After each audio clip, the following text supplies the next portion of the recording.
few months ago, the nation's attention was focused on the University of Missouri after protests broke out based on race relations. It was something supported by the football team and eventually led to the resignation of top university officials. But this isn't the first time something like this has happened. In 1969, it happened to Denver resident John Griffin and his teammates with a much different outcome. Pride is the centerpiece of any football program. And what attracted me to the University of Wyoming, I'm a city kid that loves the country. In 1969, there was a test of pride for 14 men. This is a football ring. Including John Griffin. That brings back great memories, actually. Griffin was part of a University of Wyoming team. That's Ron Hill, that's me. Ranked 12th in the country. So it was sort of like the funny joke was the Ron and John show. But what happened on the field is not what defined this season. It was pride, in the form of a decision that Griffin says defined him as a man.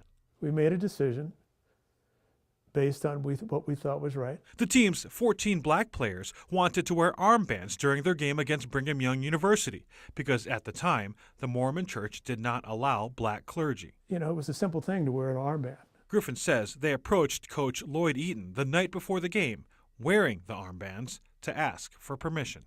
And he walked in with the other coaches, and within 5 minutes, we were off the football team. And I'll never forget those words, gentlemen, you're no longer Wyoming Cowboys.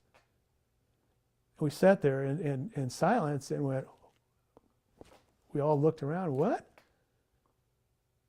And that was it. I was actually a junior in college, and I was a student assistant in sports information at the time. Kevin McKinney still works at Wyoming in external relations. We all say now, well, how could that possibly happen? But in that day and time, the coach was the man, and everything was uniform. Pride. We hadn't done anything other than wore our armbands to a meeting with him, which in his eyes, that was a show of defiance. McKinney says this polarized the campus. People were extremely upset at what it was doing to the program and what was going to happen to Cowboy football, not what was going to happen to those 14 guys. The 12th ranked team in the nation started to lose regularly.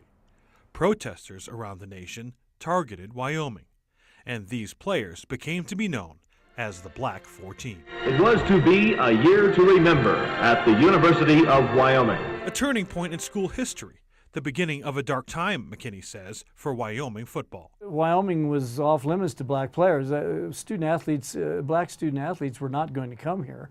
And we had a real hard time with that. Then this campus went into an evolution, one that's still happening today, according to University President Dick McGinnity, who just launched efforts in diversity strategic planning.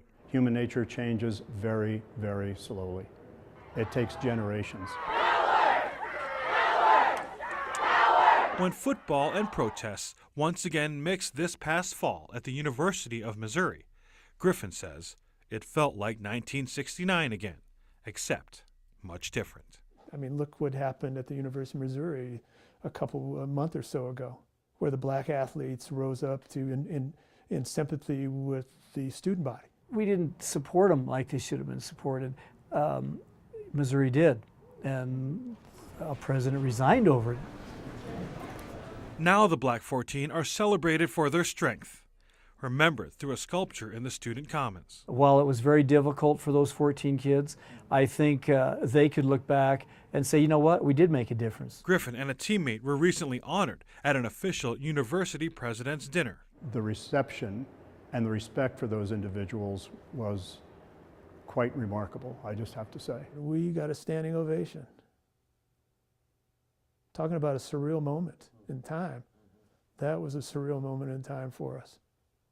Surreal because the program that once kicked them out. And it was that acceptance, you know, you accepted back. Now calls the Black 14 an example of strength the university is proud of. With photojournalist Byron Reed, Nelson Garcia, 9 News.